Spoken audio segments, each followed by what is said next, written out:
Hi student, teach for class 7th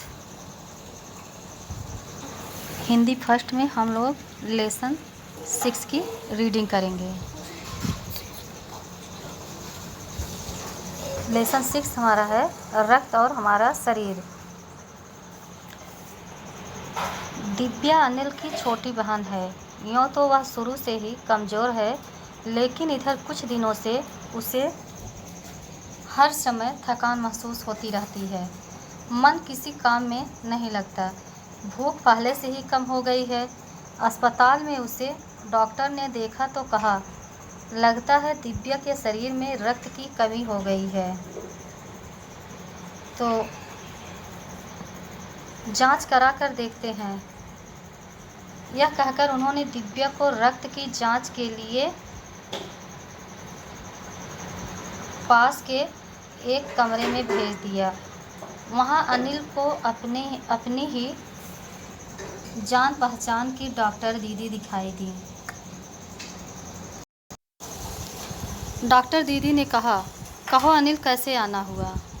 Anil ने बताया कि डॉक्टर ने दिव्या को खून की जांच के लिए आपके पास भेजा है।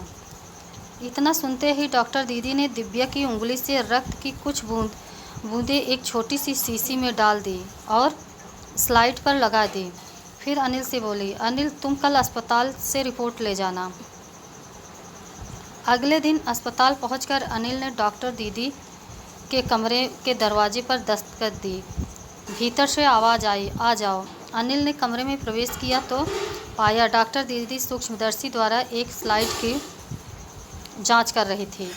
दीदी के इशारे से वह पास रखी एक कुर्सी पर बैठ गया। स्लाइड की जांच पूरी होने पर डॉक्टर दीदी ने साबुन से हाथ धोए और तौलिए से पोंछते हुए बोली, अनिल दिव्या को एनीमिया है। चिंता की बात नहीं, कुछ दिन दवा लेगी तो ठीक हो जाएगी।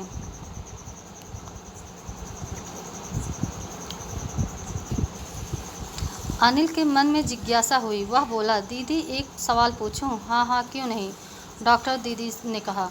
एनीमिया से आपका क्या मतलब है दीदी? उसने पूछा।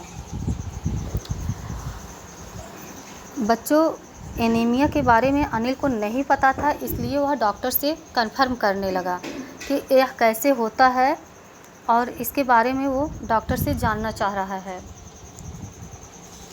यह जानने के लिए तुम्हें रक्त के बारे में जानना होगा, डॉक्टर दीदी ने कहा। फिर बोली, अनिल देखने में रक्त लाल द्रव्य के समान दिखता है, किंतु उसे सूक्ष्मदर्शी द्वारा देखे तो यह भानुमति के पिटारे से कम नहीं।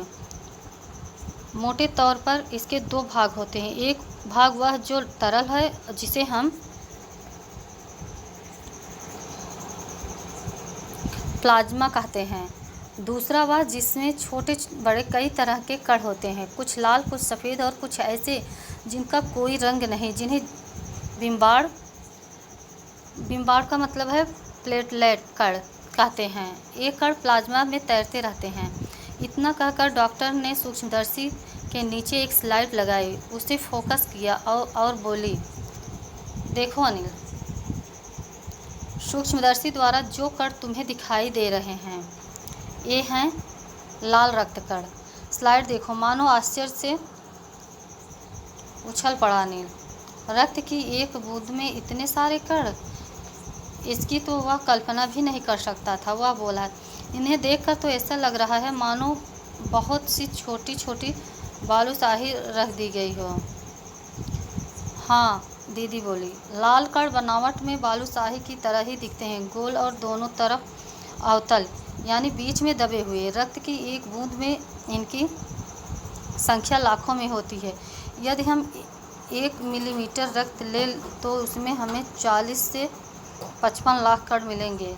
इनके कारण ही हमें रक्त लाल रंग का नज़र आता है। ये कण शरीर के लिए दिन रात काम करते हैं। सांस लेने पर साफ हवा से जो ऑक्सीजन तुम प्राप्त करते हो, उसे शरीर के हर हिस्से में पहुंचाने का काम इन कणों का ही है। इनका जीवन काल लगभग 4 महीने होता है। 4 महीने के होते होते ये नष्ट हो जाते हैं, लेकिन एक साथ नहीं, धीरे धीरे, कुछ आज, कुछ कल, कुछ उससे अगले दिन। तब तो कुछ ही महीनों में ये खत्म हो जाते होंगे, अनिल ने कहा। यह सुनकर डॉक्टर दीदी मुस्कुरा उठी। बोली, नहीं, ऐसा नहीं होता। शरीर में हर समय नए कण बनते रहते हैं जो नष्ट कणों का स्थान ले लेते हैं। हड्डियों के बीच का भाग जो होता है उसे मज्जा कहते हैं। मज्जा में ऐसे बहुत से कारखाने होते हैं जो रक्त कणों के निर्माण कार्य में लगे रहते हैं। इनके लिए कारखानों की प्रोटीन, लौह तत्व और विटामिन रूपी कच्चे माल की ज़रूरत होती है। हम पौष्टिक आहार लेते हैं, हरी सब्जी, फल, दूध, अंडा और गोश्त। ये तत्व उपयुक्त मात्रा में होते हैं। यदि कोई व्यक्ति उचित आहार ग्रहण नहीं करता तो इन कारखानों को आवश्यकता अनुसार कच्चा माल नहीं मिल पाता। नतीजा यह होता है कि रक्त कण बन नहीं पाते, रक्त में इनकी कमी हो जाती है। लाल कणों की इसी कमी को एनीमिया कहते हैं।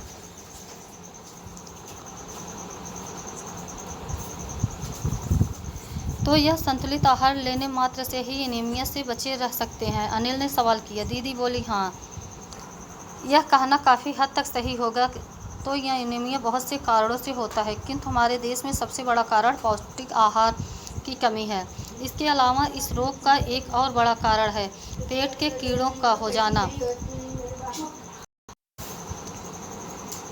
इसके अलावा इस रोग के एक और बड़ा कारण है पेट के कीड़ों का हो जाना। ये कीड़े प्रायः दूषित जल और खाद्य पदार्थों द्वारा हमारे शरीर में प्रवेश करते हैं, अतः इनसे बचने के लिए आवश्यक है कि हम पूरी सफाई से बनाए गए खाद्य पदार्थ ही ग्रहण करें। भोजन करने से पूर्व अच्छी तरह से हाथ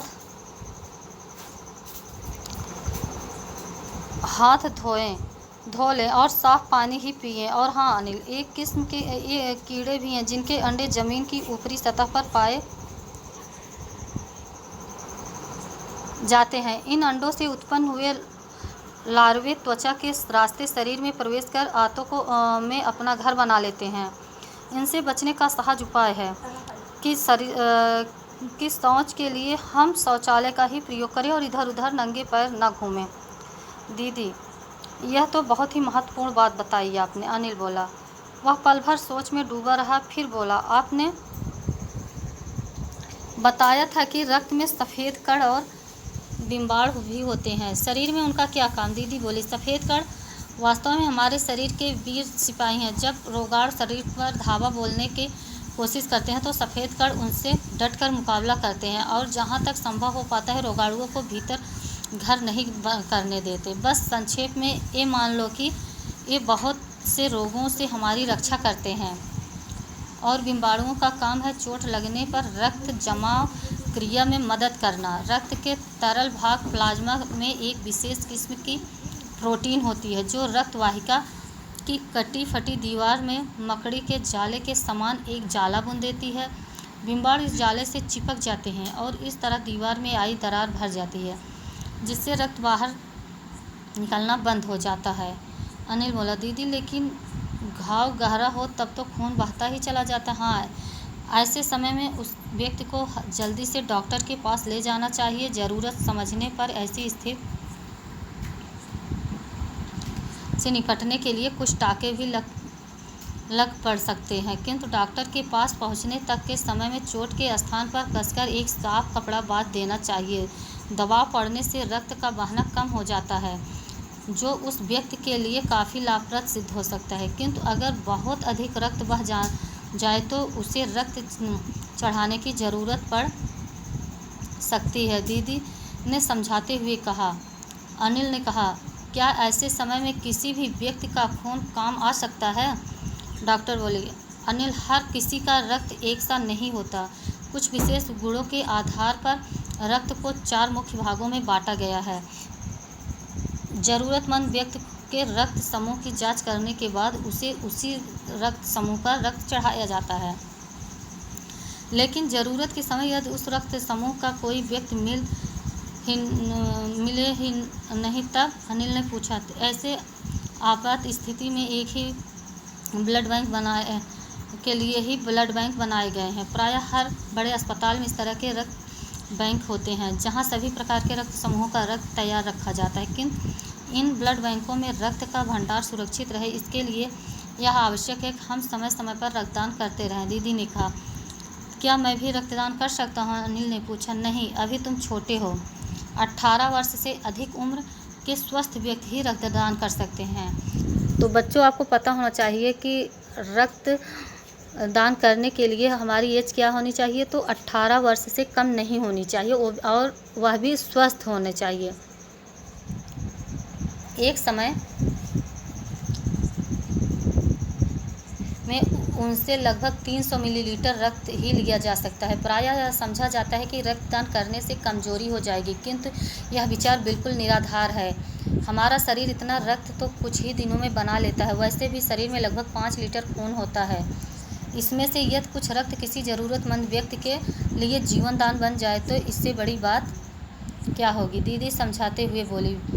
फिर तो बड़ा होने पर मैं नियमित रूप से रक्तदान किया करूँगा, अनिल ने कहा। शाबाश अनिल, डॉक्टर दीदी ने अनिल की पीठ ठोकते हुए कहा। बच्चों, इस कहानी के लेखक हैं यतीश अग्रवाल। तो आप लोगों का यह चैप्टर ख़त्म होता है इसका, और आप लोग अब वर्ड मीनिंग को देखिए। और यह वर्ड मीनिंग आपको कॉपी पे राइट करना है। स्लाइड, कांच की पट्टी। दस्तक, खटखटाना। सूक्ष्मदर्शी, अत्यंत सूक्ष्म चीज़ों का यंत्र, देखने का यंत्र। जिज्ञासा, जानने की इच्छा। शौच, मलत्याग, पदार्थ, वस्तु, उपयुक्त, प्रचुर मात्रा में या काफ़ी। आहार, भोजन। बच्चों, आपका होमवर्क है complete your copy and learn your book. तो जो पढ़ाया गया है आप इसको 1 से 2 बार पूरी रीडिंग कर डालना लेसन की। उसके बाद वर्ड मीनिंग को आप कॉपी पे राइट कर लेना। इसके एक्सरसाइज के साथ हम नेक्स्ट वीडियो में फिर मिलेंगे। Thank you.